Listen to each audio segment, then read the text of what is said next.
So he went to the Rebbe. He said, Rebbe, I can't do this any longer. I don't succeed in getting, the particular person to break up with the non-Jew and et cetera, and it's just, I see the pain of the parents and I'm pained. What should I do? So no big chiddush what I'm going to say. So the Rebbe told him what it says here.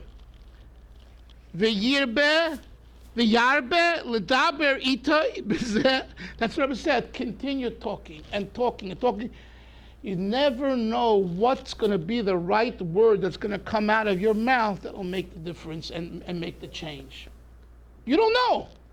Just keep on conveying the message. Ad asher yifol olav. That's exactly, almost verbatim, what this story that I heard the Rebbe told Rabbi Hecht. So, Aviv, when you say about yourself, and it's all of us, you never give up. You never give up on anyone, on yourself included. You keep on talking and talking, and I'm telling you, we will. It was a word in Yiddish. Ois menscheln sich. Kids are very good at it, by the way. Ois menscheln sich. I heard another story about about a Yid who was engaged. Can you pass to, the prayer? Yeah. A non-Jewish lady. Yes. His friends came on the day of the wedding and wanted to have a little celebration with him, and they had locked him in a closet, and he didn't show up, and it was over. It's your story. And how easy was it to lock him in the closet? How easy? Yeah. It was a bunch of guys against one. They locked him in a stiff guard, and the guy was banging. He finally let him out, today, showed up to the wedding, and the lady spit in his face and said, "That's it, it's over." And today we had something similar, not with an intermarriage idea, but with giving a get, where you probably know this. There were a rabbi and rabbis and some people who I know were involved, and they were arrested, and some of them are sitting in jail. Because they beat up. Yeah, you can't. Today, it's a different. You could quote the Rambam. It's a different world. There's cameras all over. It's a different situation. Okay, so we're on page Reish Yud Tes, I believe. Correct? I'm sorry. Third line. Thank you. But before we actually begin learning from there, let's just recap briefly. The Maimer is talking about the pasuk in Koheles and Baruch HaMoshel. In Baruch HaMoshel, if the spirit of domination, of dominion, of governing, of control is upon you. So there's two interpretations. One is it refers to the Yetzer Hara. It's the first interpretation of the Targum Yonason. And the second one is from the Medrash that refers to what? To someone who's in a position of authority.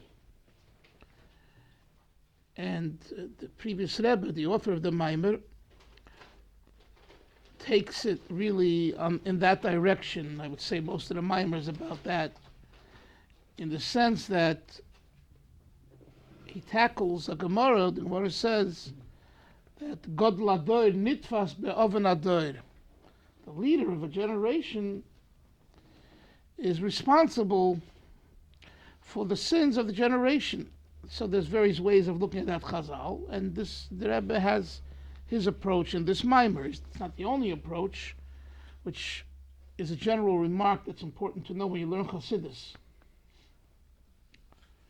So I'll take a moment and digress with a general comment that's important.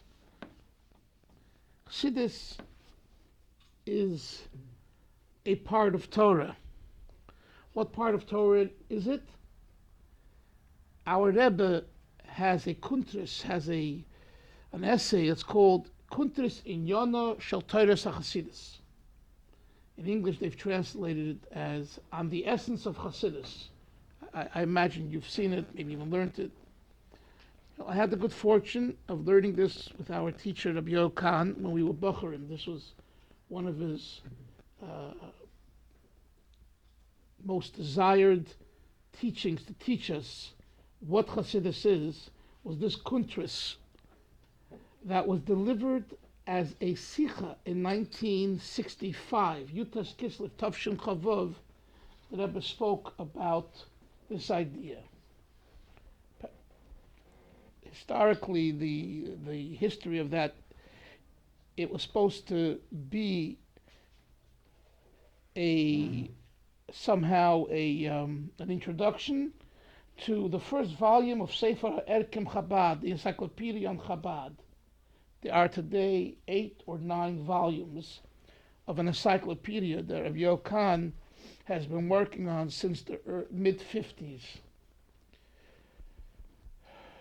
In those days, there was the reparation monies for the Holocaust survivors, and also for projects that were before the war that were destroyed. So that's how the Encyclopedia Talmudis that Rabbi Shlomo Zevin was editor of, and which still being produced, called Encyclopedia Talmudis, Encyclopedia on the Talmud, that was funded by money from the reparations, or they had another name to that organization. So the Rebbe asked President Shazar, even before he became president, when he was a minister yet, someone's here.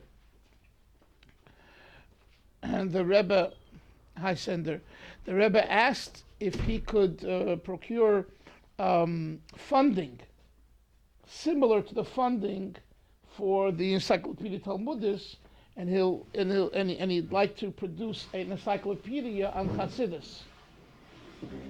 And Shazar was a personality and connected, and he got the funding. There's a lot of details, more details about this. I've written about it extensively. If you're interested in the history, you should read what I wrote on that topic. But the bottom line is he got it, and that's how we have this Encyclopedia Chassidus. It needed an introduction, so the Rebbe spoke a sikha about what is Chassidus at the Fabrenga Yutas Kislev, 1965. And it took several years for this sikha to be edited. Don't ask me why, that's the way it was. It was on the Rebbe's desk, I think, for 2 or 3 years. Aviel wrote up the sikha, well, pretty right after, but for some reason it was on the Rebbe's desk. And then he chose not to use it, the Rebbe. He didn't want it to be an introduction to. No, I'm sorry. And then it was included in the back. Go figure out the Rebbe.